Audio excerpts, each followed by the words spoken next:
Great performance by our guys. We just found a way to beat a dangerous team when we weren't at our best, and showed a lot of toughness, a lot of resiliency. Played through, some guys not having their best nights again, and just willed ourselves to win. What more can I say? Really proud of our guys for finding a way and making the plays when they had to, and really setting the tone defensively early. I thought was huge once again. How big was it to have that contribution from Shea and Giles, always get points-wise? That was great. I haven't, to be honest, I haven't really looked up and down the stat sheet yet, but he gave us a big putback when they were starting to get a little momentum. Made a couple of plays at the rim defensively that changed, altered some shots, and got us a couple of loose balls or offensive rebounds to get us extra possession. So, he's been such a hard worker. He's never hung his head. He always comes early to get to work, and he's young. And so, we've got to be patient. He's got to be patient, but super proud of him for coming in and doing that when really, and we were kind of up against it with both Jarmal and Daniel in foul trouble. I know crowds, of course, don't win games, but it was electric. They sure help. They sure help. I think we talked about maybe after the USC game how our players have been the ones to respond and get us the wins, but we thought that that night the crowd was the one that did, just because of the energy they provided us. And you make a mistake, they're right there to back you up and keep you enthused. And so I thought the crowd played another big hand. When attendance is down across the country in college basketball, so is it especially impressive to you that this community just loves basketball? Yeah,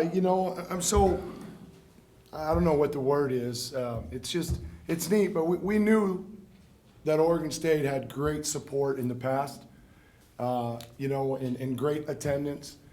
And we talked a little bit ago about upstairs, how we thought, because of the way we play and the guys that we have, that we would get it to this at some point. And all credit to the guys for making it happen a lot sooner than we thought. So this is a great sports town, community, and I think the Valley here. And when our guys play their tails off and they play together and they play the right way, we've got the kind of people that are going to come out and support that, because that's what they're looking to see and that's what they appreciate. I know you guys don't like to talk about that home record. You guys have now What record? something that no team in program history has done. Given just everything you guys have been through this year, what does that mean to you? You guys go ahead and handle that. It means a lot, just coming in here, there's a lot of doubt towards our team, so that just motivates us to come out here and work hard, and then we just played the game the right way, come out here, be that gritty team, and then just be that hard-working team, and the fans love it, so we just have to keep that mentality going. I just think more and more fans will start to come out. Gary, early in that second half, you guys really broke open what had been a pretty close game. What really sparked the team now? We were just moving the ball. The ball wasn't sticking. Everybody was getting easy buckets at the rim, and it was just hard for them to guard. We had everybody clicking early. We got into a little drought in that first half. We picked it back up during the end, and then second half, we just came out and put the foot down. Malcom and Gary, both answer this. Defense is not fun, and it's not easy. How has he got you guys to play defense? I personally think defense is great.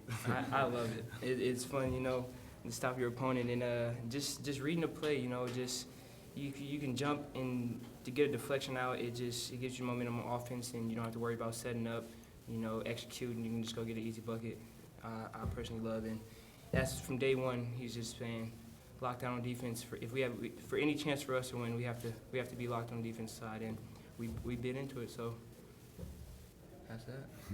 Yeah, from just day one, Coach Tinkle came in and he said we're going to build this mentality that defense is going to win the game. So from day one, he just pressed that into our mind, and then we just, as you start to do things over and over, you just start to love defense. So we just love having that ability to hold our team down to low points on the offensive end. It's a personal thing. When a guy scores on you, when the other team scores on you, you have to take that personally. So he just built that mentality into us, and I think that's really prevailed on the defense. The rest of the team likes it? Yeah. I think everyone loves it. You know, when you get those steals, you get those big stops, it's a big weight off your shoulders when you're going onto the offensive end. Well, these guys are being great and giving a lot of credit to other people, which is not surprising, but really, I think everybody else feeds off of their energy and their leadership out there at the top of our defense. And if they weren't getting after it and making plays and really hitting their spots and setting the tone, I think the backline guys would be every bit as casual. So they're certainly the guys that set that tone for us defensively, and not just come game time, but every day in practice as well. Coach, do you have any comment about Victor Robbins? You know, obviously, I'll be very honest. I just found out 5 minutes before I came in here. So caution tells me to hold my comments, but obviously, when I get the details, you know, disappointed, but certainly not going to turn our backs on him. We'll get the ins and outs of everything that happened after this deal, but really beyond that, I just can't comment because I'm not equipped yet with information. Does this win give you the kind of momentum you were hoping to get after Arizona and then taking back onto the road? Say that one more time. Does this win maybe give you the momentum you were looking for going back onto the road? Yeah, you know, it's a good point because coming off of that road trip, we were beat up. I think what little egos the guys have, I just think our confidence maybe was a little shaken up, and I thought the assistant coaches did a really good job of staying positive when we hit the practice floor. We scheduled our practices to we did more 4-on-4 stuff in space so that maybe guys could get out of a funk. Kept it positive, and you know, we won one the other night. I couldn't even tell you what the score was, but then took an extra day off in preparation for today, knowing that we'd play a really up-tempo, gritty Washington Husky team. So proud of the guys for getting that momentum back. And then in the locker room right now, we just said, okay, now let's learn how to take this on the road. And so hopefully we can do some things differently this time out as we head to Southern California. Malcom, you talked about the doubt around this team entering the season. Right now, can you process and realize what a story you guys are becoming? I don't really try to think about it. I just try to come in motivated, come into work every day, you know. That's the main thing. That's Coach always told us is coming with your lunch pail and your hard hat to come out here and work every day. And when we build that mentality, it's just, I think we're just going to continue to get better every single day. That's our main thing. It doesn't matter if we win or lose any game. We just have to continue to get better when we get on the practice floor and then translate it to the games. Wayne, how about you? Do you realize what story you guys are becoming? Part of the story, we really do a good job of keeping everybody grounded, to be honest. What I love is that our community's rallying behind us because I think our guys have been through a lot. We talked about that a little bit before the game, but we haven't been making excuses. We haven't been throwing out ifs and buts. We're not wanting anybody to give us songs of sympathy. We talked about that. And we're trying to stay in the moment, you know, and we'll enjoy it in the off season, whatever it leads to. Just really proud of what the guys have been buying into so far, dealt with adversity, still dealing with adversity, and they're just not wavering in their focus and their togetherness. So it's fun stuff, but we still have a big part in front of us. And now that we've got it going, wow, we want to slow down, you know. So that's what we keep challenging these guys with every day. Let's want a little bit more and stay humble and hungry. Wayne, what did you see in that second half that really allowed your team to break that? You know what? We spread the floor a little bit, and you know we were able to play with a little smaller lineup. You know, we basically had 4 guards, even with Jamal, because he can handle and hit the big free throw line jumper and a big.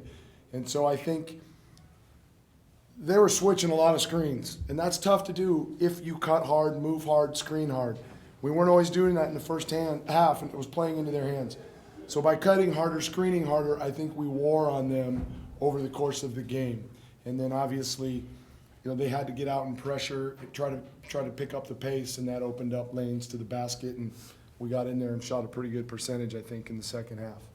Is there anything you said at halftime that you felt like? We just kind of called some guys out, just saying, hey, I know I did say, gosh, if I could get a big syringe of confidence and put it in some of you guys, I would do it. You know, I thought we had shooters passing up open shots in the first half. And guys were playing, you know, just a little bit. I think they thought maybe what was hanging above us today. And we just tried to rattle it a little bit. We weren't peeling the paint or anything like that. But, hey, let's defend the way we defended the first half.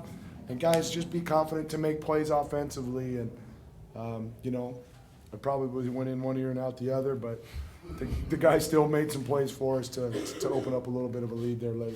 You also had more fast break points than you do in a long time. Yeah, and that's probably going to bring these guys to ask me for an extra day off since we only play about 6 or 7 guys. But I think the defense finally turned into some offense for us, and that was something. As you know, we lost some points out of our lineup in the last few weeks.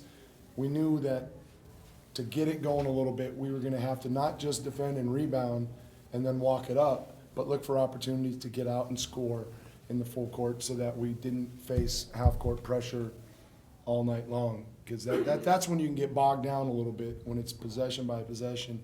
You get out and you get a few in transition, you can kind of relax and free your mind up a little. And we did that, especially in the second half. These two made some plays, threw it ahead.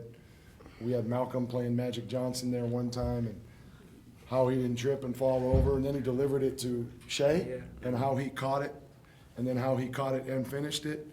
We knew it was going to be a good night after that play. Gary, for so long, people have said that you can't win in Corvallis, you can't recruit to Oregon State. Yet, you guys have turned that into a can. How and why? It's just following the big fella, you know. Like he said and Malcolm said, you know, we just come to work every day, lunch bill, hard hat, and we leave all that outside the gym, and once we step on that floor, it's time to work like a regular 9 to 5, you know.